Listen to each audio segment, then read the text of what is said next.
Welcome to YouTube channel UGC NET law.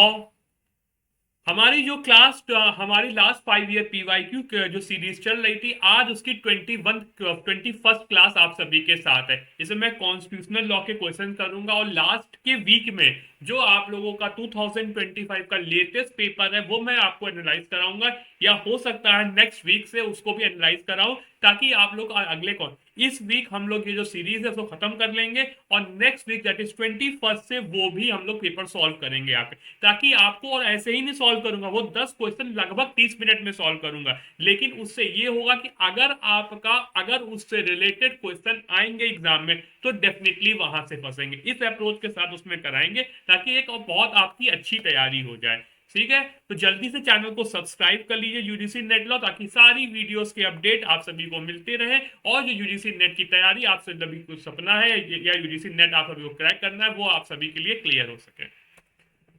और एक case laws का, क्योंकि देखिए आपको पता है यूजीसी नेट और स्पेसिफिक अगर हम लोग लॉ की बात करें तो केस लॉस की बहुत ज्यादा इंपॉर्टेंस होती है, तभी इसलिए मैं कंटिन्यूसली केस लॉस की वीडियो आप सभी के लिए बना रहा हूं। और 21st से आप लोगों के पास मैराथॉन्स भी आएंगे, बट ये केस लॉस की वीडियो बहुत इंपॉर्टेंट है, तो इसको जरूर से जरूर वॉच करिए, आपके फायदे के लिए है। और आज आपकी 5 की मैंने करा दी, जरूर से आगे देखिए। और आप लोगों के पास कॉन्स्टिट्यूशनल लॉ की जो महासंग्राम की क्लास है वो आज 7 PM मिलने वाली है, तो जरूर से जरूर उस वीडियो को भी वॉच करिएगा। तो आप सभी के सामने क्वेश्चन नंबर फर्स्ट है, ये दो स्टेटमेंट है जो एजर्शन ए और रीजन के फॉर्म में है, तो आप इसका आंसर बताइए। The ex post facto laws are the laws which voided and punished an act that had been lawful when reason। The ex post facto laws, ex post factos वो law है जो void है and punished an act that has been lawful when done।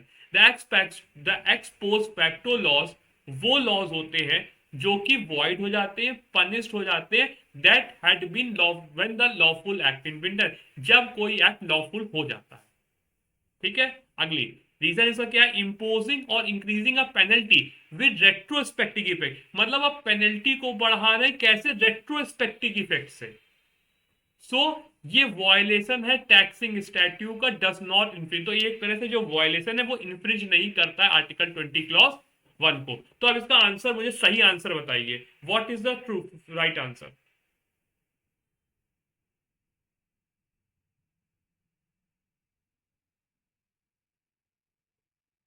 तो आप देखिए क्या लिखा, x post facto law जो है वो वॉइडेड है, पनिश, जो अब पहले से एक्ट है उस पर अप्लाई नहीं करता है, तो बिल्कुल सही बात हो गई।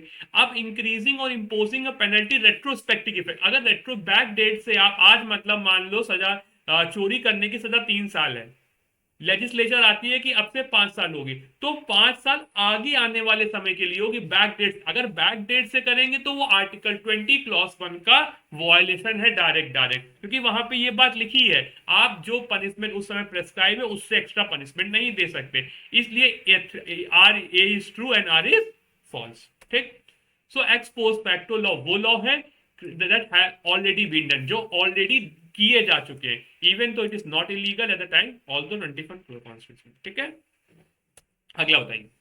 Every state and every lawful authority within the state is required to provide adequate facilities for instruction in a mother tongue at the primary stage of education to the children belonging to linguistic minority group। हर एक state, हर एक local authority within the state is required to provide educate facility for the instructions in the mother tongue at the primary stage of the education to the children belonging to the linguistic minority groups under. बताइए। Every state and every local authority within the state, हर एक state, हर एक local authority state में is required to provide educate facilities for the instructions in the mother tongue at the primary stage of education to children belonging to linguistic minority group under. बताइए।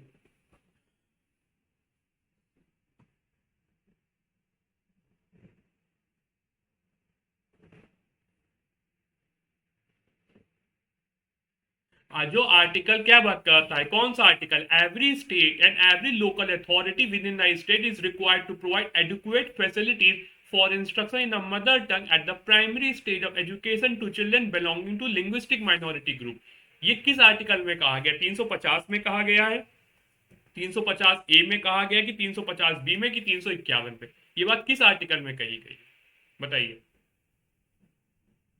तो ये आप सभी को पता है कि हर ये जो जो हमारे मदर टंग की बात है वो 350 ए में है, इसलिए इसका टू का सेकंड हो जाएगा। सो एक ये जो आर्टिकल 300 ए 50 ए है वो सेवेंथ अमेंडमेंट से ऐड किया गया है, जो बात करता है हर एक स्टेट, हर एक लोकल अथॉरिटी इंस्ट्रक्शंस देगा मदर टंग पे at the primary stage of education to children belonging to linguistic minority group. So एक डायरेक्टिव प्रिंसिपल है जो प्रोटेक्ट करता है cultural and educational right of linguistic minorities. ठीक है, अगला बताइए।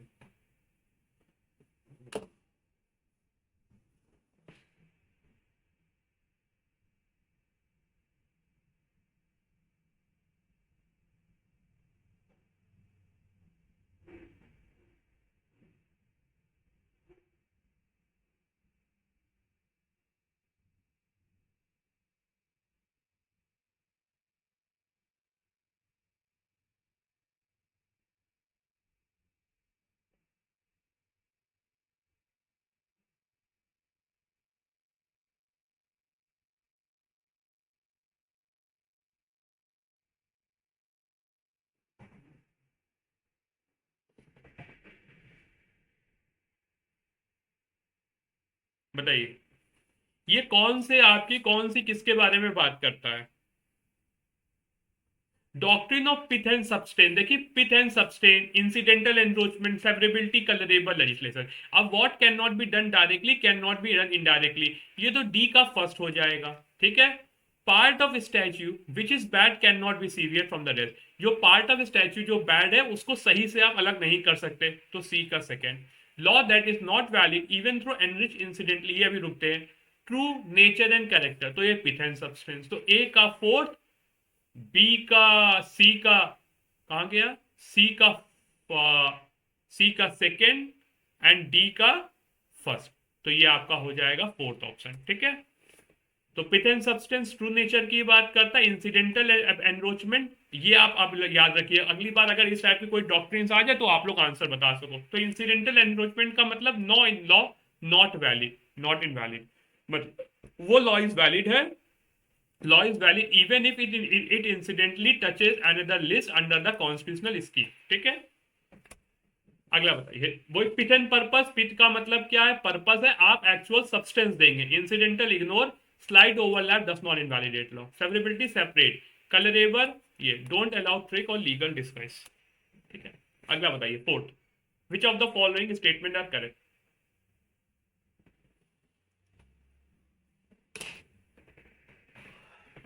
बताइए।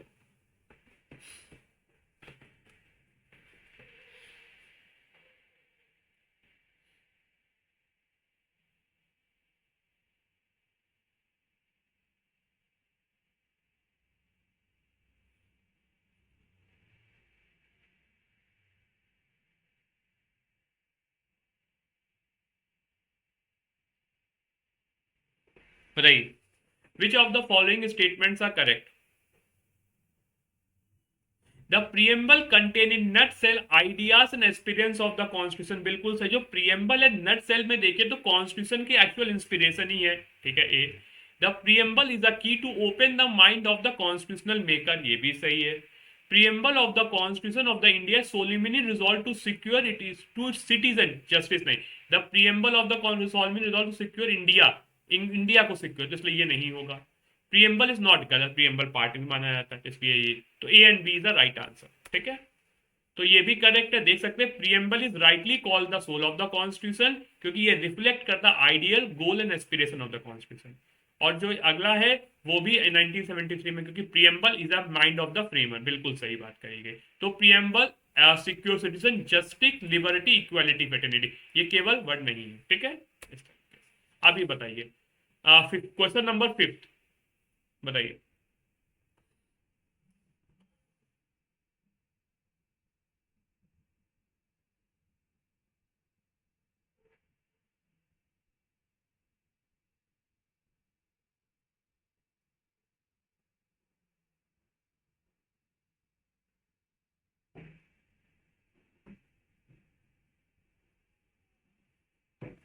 बताइए।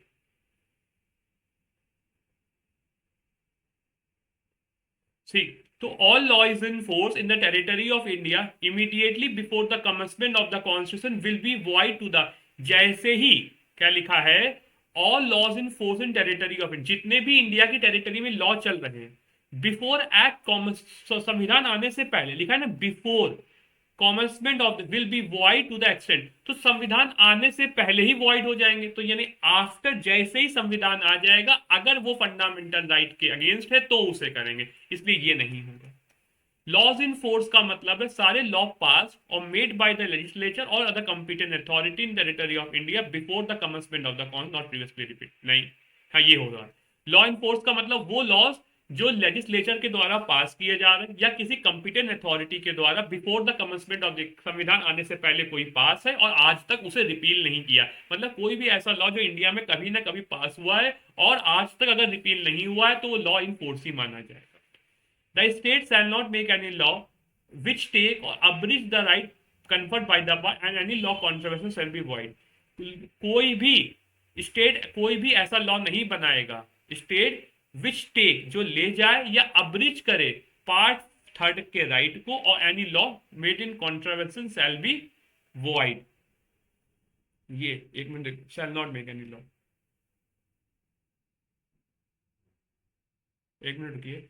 The state shall not make any law which take, state कोई ऐसा लॉ नहीं बनाएगा जो ले या अब्रिज करे right conferred by the part and any law made in contravention shall be void. अभी रुकिए, थोड़ा पढ़ते हैं फिर से इसको। Law does not include ordinance, order, by law, rules, regulation, notification, ठीक है। लॉ इंक्लूड में क्या आता है, ऑर्डिनेंस, ऑर्डिनेंस आता है, ऑर्डर आता है, by law, ordinance, order, rule, by law, by law, rule, regulation, notification, custom, ये भी नहीं होना चाहिए, रुकिए। Article 13 shall apply to any amendment, नहीं, आर्टिकल ये नहीं, तो ये पहले आप ऑप्शन हटाइए, कौन कौन से, जहां जहां ए है वो हटा दीजिए, ये ए हट गया, ठीक है, ए तो कतई नहीं होगा। अब बी और डी और डी और ई में आएगा, तो आंसर इसके मेरे हिसाब से कुछ मुझे गड़बड़ लग रहा है, अभी चेक करते हैं, लेकिन फिफ्थ का फर्स्ट होना चाहिए, कुछ इसमें भी प्रॉब्लम लग रही है, क्या देखते हैं, जैसे कुछ समझ नहीं पा रहे क्योंकि पास, सी वाले में क्या, पासली थ्रू, क्योंकि आर्टिकल 32 कहता है, but article says so but the statement does not explain the line only to law infringing the party, it is misleading with their context, context सही नहीं है। अगर हम लोग देखा जाए, अगर हम लोग आर्टिकल क्लॉज 3 की बात करें, देखते हैं आर्टिकल क्लॉज 3 क्या कहता है। The state shall not make any law which takes away or abridge the right conferred by this part, ठीक है, conferred by this part, इस पार्ट, ठीक है, पार्ट थर्ड, ठीक है, by this part and any law made in the contraventions of this clause as to extend, थोड़ा ये कुछ गड़बड़ है, ठीक है, तो छोड़ते हैं।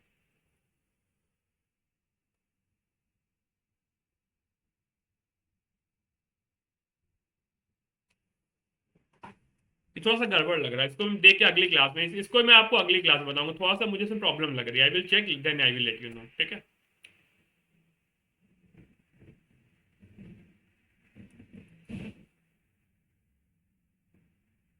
चलो इसको मैं देख के बताऊंगा। अगला बताइए, which of the following are correct, इसमें से कौन सा करेक्ट है। The preamble embodied the intention of the founding fathers and the objective of the constitution, बिल्कुल सही। The word socialist in the preamble aims to eliminate the inequality in, socialist का मतलब क्या है, सोसाइटी के लिए काम करना, वो चीजें काम करना, तो inequality in political and religious matter, ठीक है। The solemn resolve to in the preamble of is made in the name of the India, तो बिल्कुल सही। Preamble of the constitution is solemnly resolve to secure to its people fundamental right, fundamental duty, directly principle, इसलिए first, second and third is the right answer, sixth का second is the right answer, ठीक है। Six का कौन सा था, एक minute, six का third is the right answer, first and third, नहीं नहीं नहीं, एक मिनट जाइए, सिक्स का हो जाएगा third option, first and third, हाँ फर्स्ट एंड थर्ड, क्योंकि सेकंड तो नहीं होगा, क्योंकि aims to eliminate the inequality, ये गलत है, एलिमिनेट द इनइक्वालिटी और भी चीजें आएंगी, पॉलिटिकल एंड रिलीजियस मैटर नहीं, और भी चीजें आएंगी, इसलिए इसमें गलत है।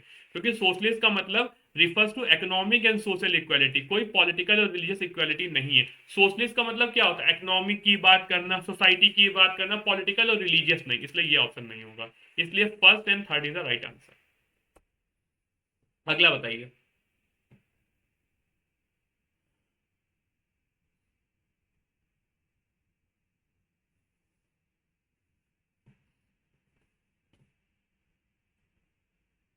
When the court declares certain provision of act are invalid and affect the validity of the, like this principle is doctrine, जब कोर्ट डिक्लेयर करे कुछ एक्ट को invalid and affect the validity, नहीं ये नहीं है।